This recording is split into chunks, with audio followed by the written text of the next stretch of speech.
بسم اللہ الرحمن الرحیم نحمدہ و نصلی علی رسولہ الکریم، اما بعد، فاعوذ باللہ من الشیطان الرجیم، بسم اللہ الرحمن الرحیم۔ میں ہوں پروفیسر حکیم اسحاق سلطان اور اپنے یوٹیوب چینل سے آپ کو خوش آمدید کہتا ہوں۔ دوستو، آج پھر ایک اور مفید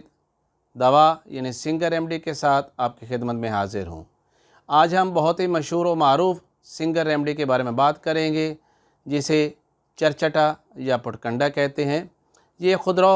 پودا ہے جو 2 سے 3 فٹ تک اونچا ہوتا ہے،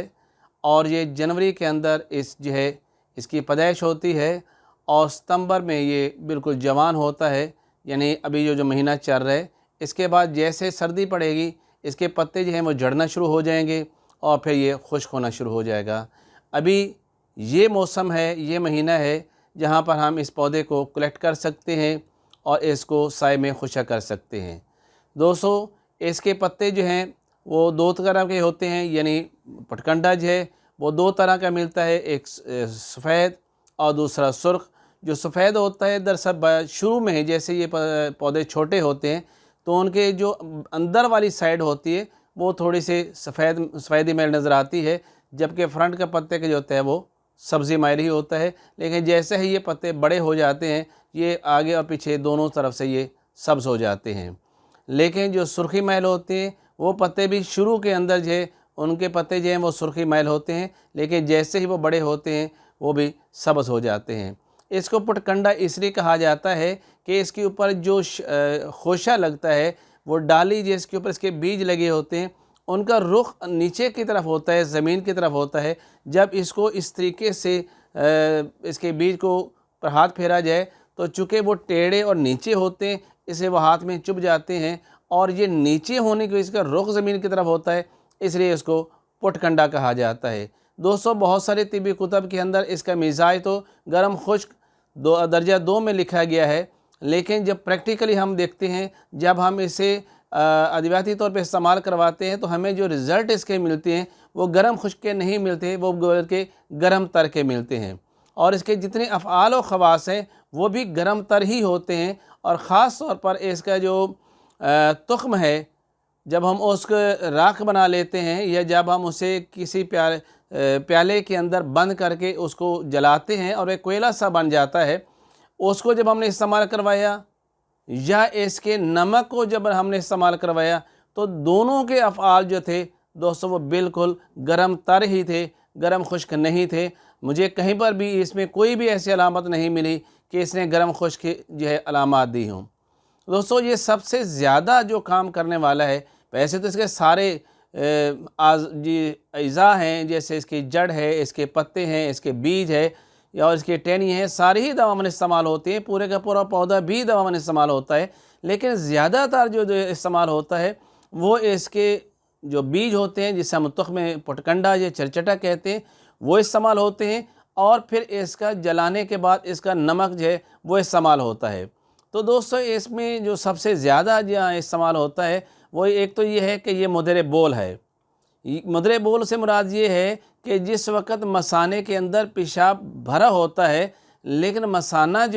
وہ کنٹیکٹ نہیں کرتا اور پیشاب خارج نہیں ہوتا، تو اس وقت ہم اس دوا کو دیتے ہیں۔ چونکہ اس کا مزاج گرم اور تر ہوتا ہے، یہ محرک غدد ناقلہ ہے اور مقوی اعصاب ہے، اس وجہ سے یہ اعصاب کو تقویہ دیتا ہے، اور دماغ سے اعصاب کو مثانے کو میسیج جانا شروع ہو جاتے ہیں کہ وہ کانٹریکٹ کرے، وہ سکڑے، تو مثانے کے اندر جو پیشاب ہوتا ہے وہ خارج ہو جاتا ہے۔ یہ مولد بول نہیں ہے، یاد رکھیے گا، یہ مدر بول ہے، اور مدر بول سے مراد یہ ہوتا ہے کہ جب مثانے کے اندر پیشاب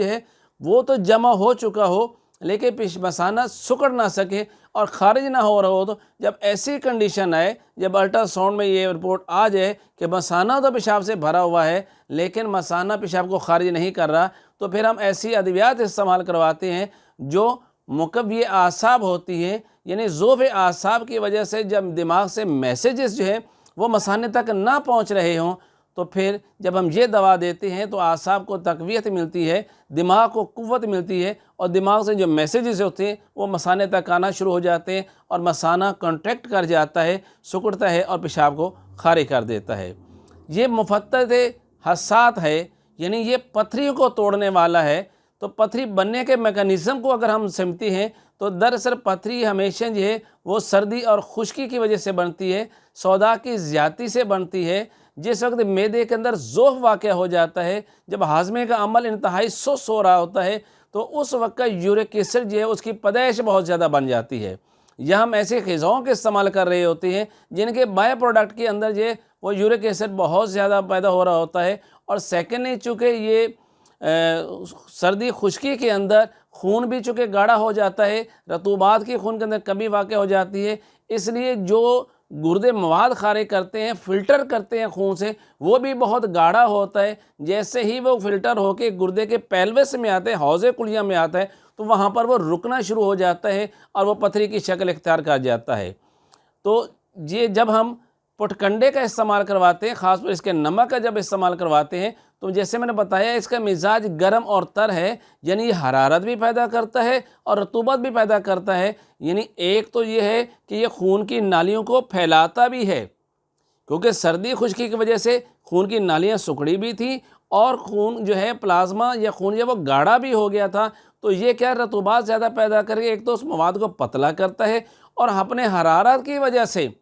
خون کی نالیوں کو پھیلا بھی دیتا ہے۔ اس سے یہ فائدہ ہوتا ہے، ایک تو پتھریاں جو ہوتی ہیں وہ ڈیکمپوز ہونا شروع ہو جاتی ہیں، یعنی وہ ٹوٹ جاتی ہیں، اور چونکہ یہ مدر بول بھی ہے، یعنی یہ پتھری کو توڑتا بھی ہے اور اس کو خارج بھی کرتا ہے۔ اگر کسی مریض کے گردے کے اندر پتھری یورک ایسڈ کی زیادتی سے بن رہی ہو، تو پھر ایسے مریضوں کو ہم اس کا نمک استعمال کرواتے ہیں پٹھکنڈہ کا، تو یہ نہ صرف پتھری کو توڑتا ہے بلکہ پتھری کو خارج بھی کرتا ہے، اور پتھری کو رکنے کی وجہ سے جب وہاں پر زخم ہو جاتے ہیں تو یہ اس کو بھی منجمد کرتا ہے، اور اس کے ساتھ ساتھ گردے کی جو وہاں پر جو سوزش پیدا ہو جاتی ہے اس کو بھی یہ ٹھیک کرتا ہے۔ اگر وہاں پیپ پیدا ہو رہی ہے تو اس کو پتلا کر کے یہ خارج کرتا ہے، یعنی یہ گردے کے لیے پتھری کو توڑنے اور خارج کرنے کی بہترین دوا ہے۔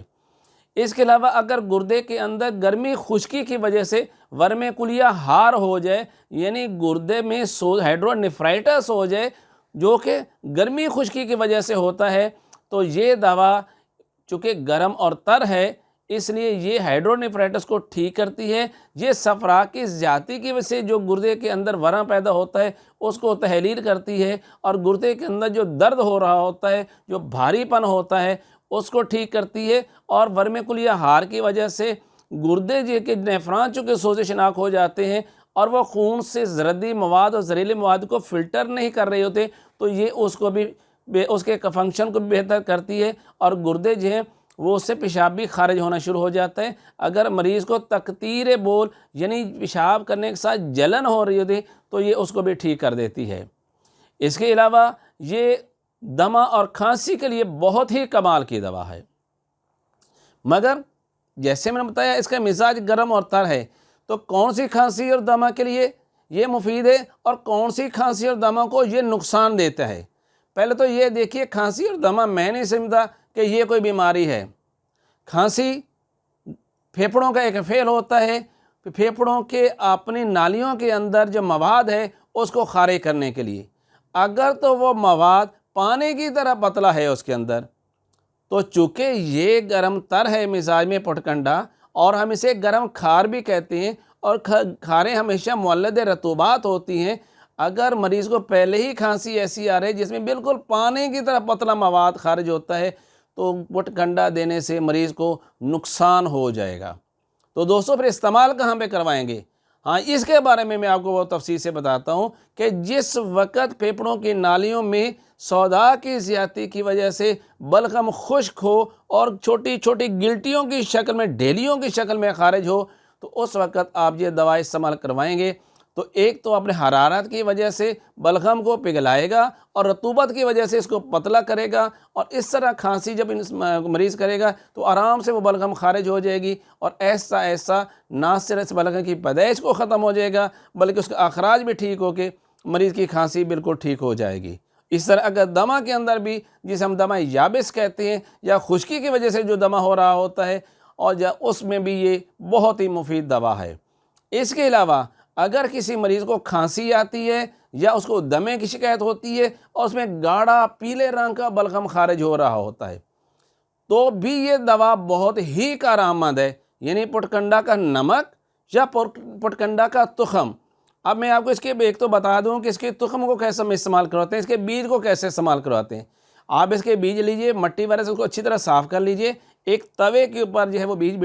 وہ پھیلا دیں اور اس کے اوپر ایک پیالہ جو ہے وہ اوندا کر کے رکھ دیں اور اس کے توے کے نیچے آگ جلائیں۔ آپ ہلکی آگ جلائیں جس سے یہ آکسیجن جو ہے وہ ان بیجوں تک نہ پہنچے، وہ بلکہ سوختہ ہو جائیں، یعنی وہ جل کے کوئلہ بن جائیں، وہ راکھ نہ بنے، سفید راکھ نہ بنے بلکہ وہ کوئلہ بن جائیں۔ جب وہ اس کے جب سمجھیے کوئلہ بن گئے، آپ اس کو ٹھنڈا کریں اور اس کو بالکل اس کو جو ہے وہ فائن پاؤڈر کا یہ کالا سیاہ رنگ کا ایک پاؤڈر سرمے کی طرح بن جائے گا۔ یہ اگر 50 گرام ہے تو اس میں 150 گرام خالص شہد آپ نے ڈال دینا ہے، تو یہ آپ کے پاس ایک معجون کی شکل بن جائے گی۔ چھوٹے بچوں کو 1 گرام کا تیسرا حصہ ان کی عمر کے مطابق، اور بڑوں کو 2 گرام، یعنی یہ جو معجون بنی ہے آپ کے پاس، یہ دن میں 3 سے 4 دفعہ چٹائیں گے تو انشاءاللہ آپ دیکھیں گے کہ یہ بلغم جو گاڑھے رنگ کی تھی، پیلے رنگ کی، یہ پتلی ہو گئی ہے، آرام سے خارج بھی ہو رہی ہے اور ایسا اس کی پیدائش بھی بالکل ٹھیک ختم ہو جاتی ہے۔ اس طرح یہ بہت ہی بہترین دوا ہے دمہ اور کھانسی کے لیے، وہ دمہ جو یابس ہو یا وہ دمہ جو صفراوی ہو، دونوں کے لیے ایسی کھانسی اور دمے کے لیے یہ بہترین دوا ہے۔ اس کے علاوہ یہ بہت ہی مصفی خون بھی ہے۔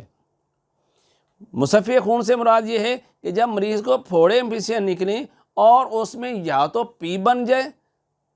تو یہ اس کو بھی پیشاب کے راستے اس مواد کو خارج کرتی ہے، یا وہ پھوڑے پھنسیاں جو پکنے میں نہ آ رہے ہوں، جو سخت اور لال ہوں، ان کا بھی یہ خون سے یہ تصفیہ کرتے ہیں سوداوی مواد کا۔ تو اس طرح جلدی امراض کے اندر جب پھوڑے پھنسیاں سخت اور سرخ رنگ کی ہوں یا جو بنتے ہی ان میں پی پیدا ہو جائے، یہ دونوں کے لیے بہترین دوا ہے۔ اس کے لاسٹ پہ میں آپ کو یہ بتا دوں کہ یرکان کی بہت اچھی دوا ہے، پیلے یرکان کی بہت اچھی دوا ہے، چونکہ میں نے بتایا تھا کہ جب صفرا کی زیادتی کی وجہ سے جگر کے اندر سوزش واقع ہو جاتی ہے، جگر کے خلیات کے اندر سوزش واقع ہو جاتی ہے، تو جگر کے خلیات خون سے صفرا ہے اس کا تنکیہ نہیں کر پا رہے ہوتے، خون سے صفرا کو صاف نہیں کر پا رہے ہوتے، تو اگر ایسی کنڈیشن ہو جسے ہم پیلا یرکان کہتے ہیں، تو پٹھکنڈے کا یہ نمک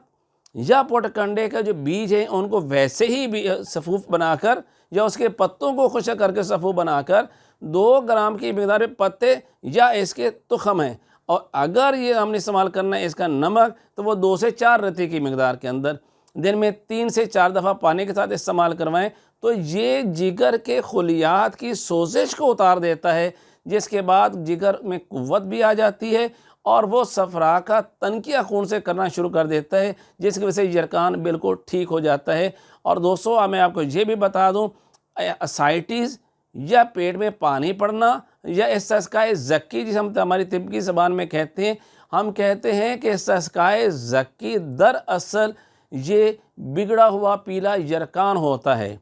جو دوا پیلے یرکان کو ٹھیک کرتی ہے وہ دوا استسقائے زکی یا اسائٹس یا پیٹ کے اندر پانی پڑنے کے لیے بہت ہی مفید ہے۔ اگر کسی مریض کے پیٹ میں پانی پڑ گیا ہے تو آپ اسے نمک پٹھکنڈہ جو ہے 2 سے 4 رتی کی مقدار میں، یعنی 1/4 گرام سے لے کر 1/2 گرام جو ہے دن میں 3 سے 4 دفعہ پانی کے ساتھ استعمال کروائیں گے تو انشاءاللہ مریض کا جہاں یرکان ٹھیک ہوتا ہے وہاں پر اس کے پیٹ سے پانی بھی ایسا جو ہے وہ نکل جاتا ہے اور دوبارہ پیٹ میں پانی پڑتا بھی نہیں ہے۔ تو دوستو یہ اس کے بارے میں معلومات تھی، یہ وہ پریکٹیکل سے جو میں نے پٹھکنڈہ جو ہے اس جڑی بوٹی کے بارے میں آپ سے شیئر کیے، اور میں سابقہ 30 اور 32 سال سے اس کو ایز اٹ از استعمال کروا رہا ہوں۔ اب چونکہ میں نے بار بار آپ سے یہ کہا ہے کہ اس کا نمک استعمال بھی ہوتا ہے اور یہ بہت زیادہ مستعمل بھی ہے، تو دوستو میں آپ کو اس کے بارے میں بتا دیتا ہوں کہ اس کا نمک کیسے تیار کیا جاتا ہے۔ اب یہ جو موسم ہے،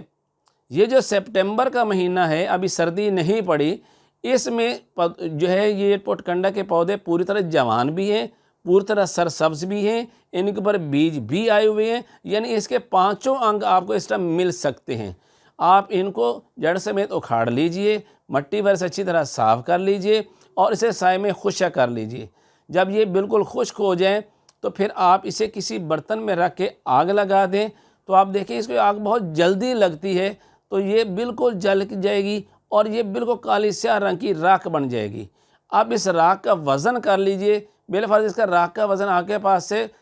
500 گرام،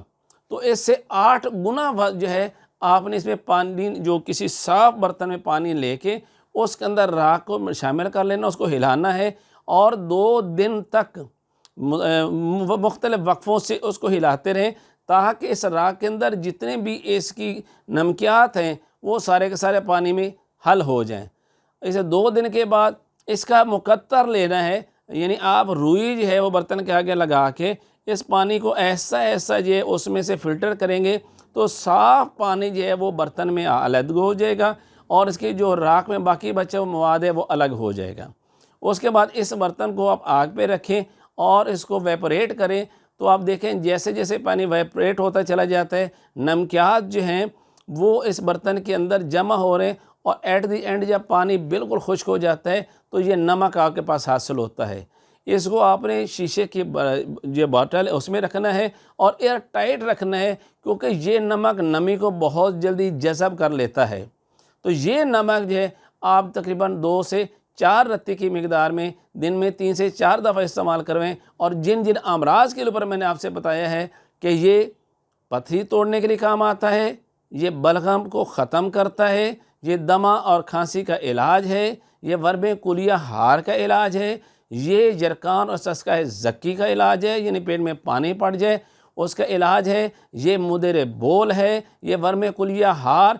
جو ہے اس کو کلیئر کرتا ہے، یعنی جگر اور گردے کے اندر جو صفرا کی زیادتی سے ورم آتا ہے یہ اس کو تحلیل کرتا ہے، اور یہ بہترین مدر بول ہے، اور اس سے بڑھ کر یہ مصفی خون ہے، یہ غیر سمی ہے۔ اس کو استعمال کرنے سے کسی قسم کے سمی اثرات نہیں ملتے، کوئی زہریلے اثرات نہیں ملتے، کوئی ٹاکسن اس سے جو ہے جسم میں ڈپازٹ نہیں ہوتا، بلکہ یہ غدد ناقلہ کو اتنا قوت دیتا ہے کہ جسم کے اندر جتنے زہریلے مواد رک چکے ہوتے ہیں وہ بھی پیشاب کے راستے خارج کر دیتا ہے۔ امید ہے آپ کو میری یہ ویڈیو پسند آئے گی، تو آپ اسے ضرور سبسکرائب بھی کیجئے، اپنے دوستوں کو فارورڈ کیجئے، اور پاکستان میں پیدا ہونے والے اس عام سی جڑی بوٹی جو بہت کثیر مقدار میں پیدا ہوئی، اس سے بھرپور طور پہ آپ اسے فائدہ اٹھائیں، اور یقین جانیں یہ کہا جاتا ہے کہ دمہ دم سے جاتا ہے، یہ بالکل غلط ہے، ایسا نہیں ہے، بلکہ پٹھکنڈے کے استعمال سے دمہ چاہے 20 سال کا پرانا بھی کیوں نہ ہو تو دوستو یہ مستقل طور پر ٹھیک ہو جاتا ہے۔ شرط یہ ہے کہ جس طریقے سے میں نے آپ کو بتایا ہے کہ دمہ یابس اور دمہ ہار یعنی صفراوی دمہ ان دونوں کے لیے بہت ہی اکثیر ہے، لیکن اگر آپ اسے بلغمی دمے پہ استعمال کروائیں گے، رطوبتی دمے پہ استعمال کروائیں گے تو یہ بجائے فائدے کے نقصان دیتا ہے۔ پروفیسر حکیم اسحاق سلطان فرام لاہور، پاکستان۔